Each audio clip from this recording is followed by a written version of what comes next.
Définissez vos termes. Un terme vague que vous utilisez souvent est une chose dangereuse. Comment prendre des risques et gérer les risques? Ça commence par définir qu'est-ce qu'un risque. Donc les gens commencent par gérer les risques et penser aux risques et planifier par rapport aux risques sans jamais définir qu'est-ce qu'un risque en premier lieu. C'est de cette façon qu'on s'embarque dans de nombreux problèmes. Je vois les risques comme les probabilités ou les chances qu'un résultat irréversible et négatif se produise. La partie irréversible est extrêmement importante dans cette définition. Et la façon que j'ai de travailler sur différentes décisions à prendre ou certains risques potentiels, c'est en suivant un exercice qui s'appelle l'établissement des peurs. Et je fais ça au minimum une fois par mois.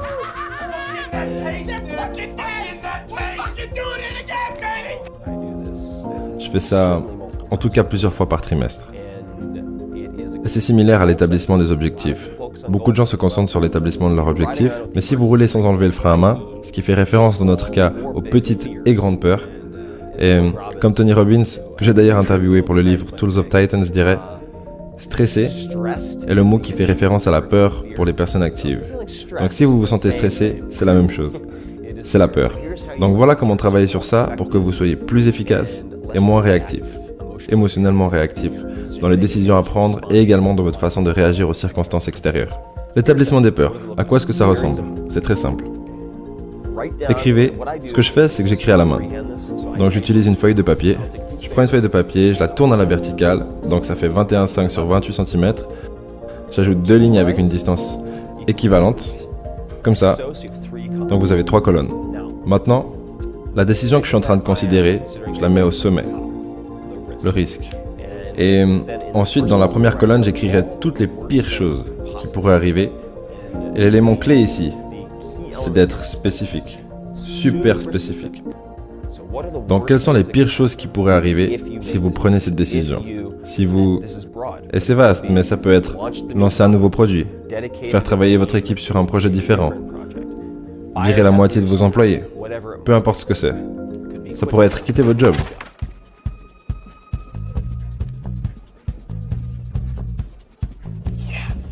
Great, bro. Who's the man?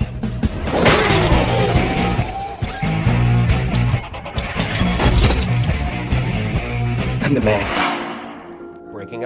Accepter un nouveau job, mettre fin à une relation amoureuse, faire sa demande en mariage, peu importe ce que c'est. Écrivez toutes les pires choses qui pourraient arriver, avec le plus de détails possible. Et ça doit être précis, donc vous pouvez voir ça comme des anti-buts. Et pour établir des bons objectifs, il faut qu'ils soient smart, spécifiques, mesurables, atteignables, blablabla.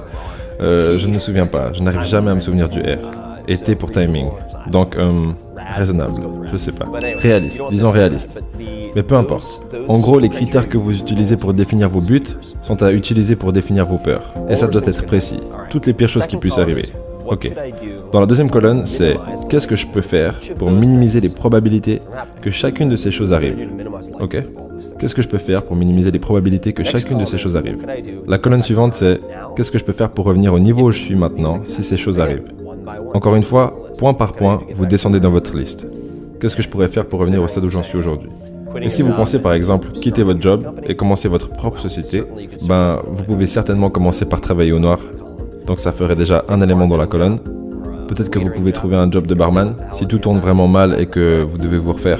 Et ensuite, dans la colonne du milieu, ce que vous pouvez faire pour chacun de ces points pour minimiser les chances que ça arrive. Et ensuite, ce que vous pouvez faire pour revenir à votre niveau actuel si ces choses se produisent. Et pour finir en beauté, je vais vous donner une astuce de plus. C'est quelque chose que j'appelle la répétition des peurs. Ce n'est pas vraiment un secret pour les gens qui ont lu mes livres, mais je suis très intéressé par la philosophie stoïcienne. Je pense que le stoïcisme est un système d'opération fantastique pour réussir en ayant d'excellentes performances dans un environnement stressant. Et ça vous entraîne à devenir moins réactif. Donc la répétition des peurs est quelque chose que Sénèque faisait. C'est quelque chose que Cato faisait. La plupart des grands stoïciens le faisaient. Marcus Aurelius le faisait.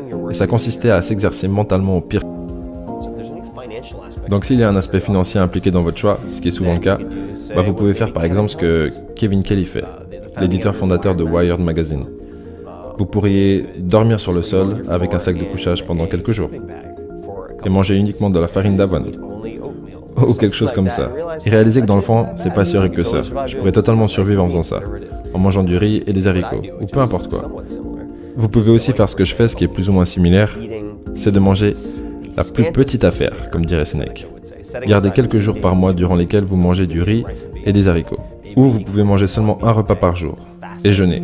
Portez les mêmes habits pendant une semaine, juste un t-shirt sans marque et une paire de jeans pas chers avec des tongs. Ok, ça ira. Donc l'idée c'est de répéter le pire scénario pour qu'il perde le pouvoir qu'il a sur vous, le contrôle qu'il a sur vous. Vous vous séparez efficacement du meneur apeuré, celui qui vous fera prendre de mauvaises décisions.